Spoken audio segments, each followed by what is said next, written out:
బారిన నిరుపేదలకు ఇవ్వాలి. ప్రభుత్వ భూములు దళిత గిరిజన నిరుపేదలకు ఇవ్వాలి. ప్రభుత్వ భూములు స్థానికులకు ఇవ్వాలి. ప్రభుత్వ భూములు స్థానికులకు ఇవ్వాలి. అక్రమార్కులపై చర్యలు తీసుకోవాలి. అక్రమార్కులపై చర్యలు తీసుకోవాలి. అక్రమార్కులపై చర్యలు తీసుకోవాలి. సిరిసిల్ల ప్రజలందరికీ నమస్కారం. నా పేరు జిగ్గ శ్రీధర్, బహుజన సేన ఆర్గనైజేషన్ జిల్లా అధ్యక్షుడిగా వ్యవహరిస్తున్నాను.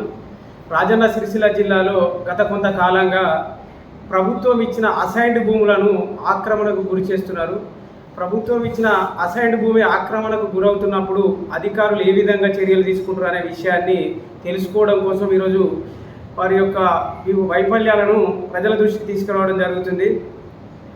నిరుపేదలైన దళిత గిరిజన నిరుపేద ప్రజలకు ప్రభుత్వం నుంచి వచ్చిన అసైన్డ్ భూమిని బడాబాబులు కానీ వివిధ వర్గాలకు చెందిన వారు వారి యొక్క భూమిని ఆక్రమణకు గురి చేసుకొని వారిని కొనుగోలు చేయడం లేదంటే తాకట్టు పెట్టడం లాంటివి నిర్వహిస్తున్నారు రాజన్న సిరిసిల్ల జిల్లా పూర్తిగా జిల్లా వ్యాప్తంగా.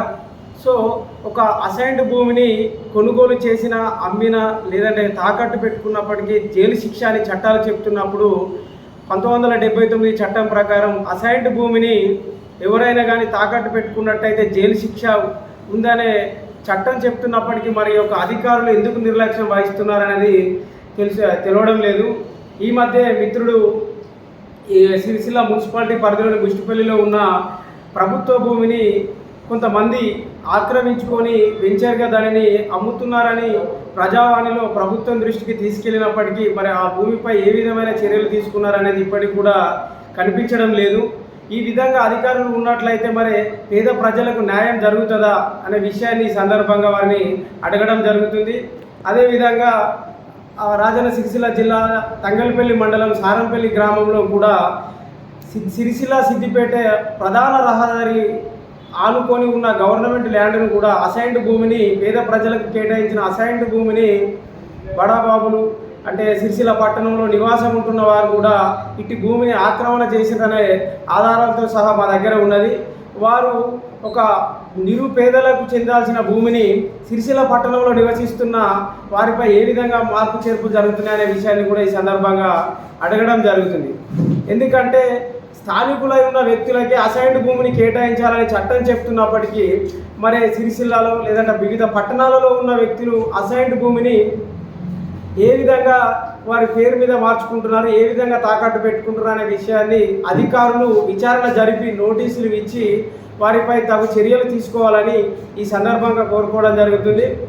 అదేవిధంగా చట్టం చెప్తున్న విధంగా అంటే CCLA సర్క్యులర్ ప్రకారం ప్రభుత్వ అసైన్డ్ భూమిని ఎవరు కొనుగోలు చేయొద్దు, తాకట్టు పెట్టుకోవద్దు. అది నిరుపేదలైన దళిత గిరిజన వర్గాలకు చెందాల్సిన భూమిని ఇతరులు కొనుగోలు చేస్తూ వాటిలో రియల్ ఎస్టేట్ వెంచర్లను నిర్వహిస్తున్నప్పుడు అధికారులు ఏ విధమైన చర్య తీసుకోవడం లేదు. మరి దీనిపై అధికారులు ఒకసారి విచారణ జరపాలని బహుజన సేన మరియు భీమ్ ఆర్మీ వివిధ ప్రజా సంఘాల ఆధ్వర్యంలో డిమాండ్ చేయడం జరుగుతుంది. కలెక్టర్ గారికి ప్రజావాణిలో సోమవారం రోజున మేము సేకరించిన ఆధారాలతో సహా విచారణ జరపాలని చెప్పేసి మేము ఒక వినతి పత్రం ఇవ్వడం జరుగుతుంది. ఎందుకంటే గతంలో మిత్రుడు ఇచ్చినప్పటికీ అంటే ముష్టిపల్లిలో జరుగుతున్న ఆక్రమణ గురించి వారు వినతి పత్రం ఇవ్వడం జరిగింది. దానిపై విచారణ ఏదన్నా చేసినట్లయితే ప్రజలకు తెలియజేయాల్సిన బాధ్యత అధికారులపై ఉందనే విషయాన్ని కూడా ఈ సందర్భంగా గుర్తు చేస్తున్నాము. అదేవిధంగా సారంపల్లిలో అయితే చాలా అసైన్డ్ భూములను బడాబాబులు లాక్కొని ఆక్రమణ చేసుకొని తక్కువ ధరకు అంటే ఒక దళితుల యొక్క అవసరాలను ఆసరాగా చేసుకొని తక్కువ ధరకు వారు కుదబెట్టుకొని తర్వాత ఆ భూమిని వారిదే అని చెప్పేసి బెదిరిస్తున్న పరిస్థితులు కూడా మనం చూసినట్లుంది.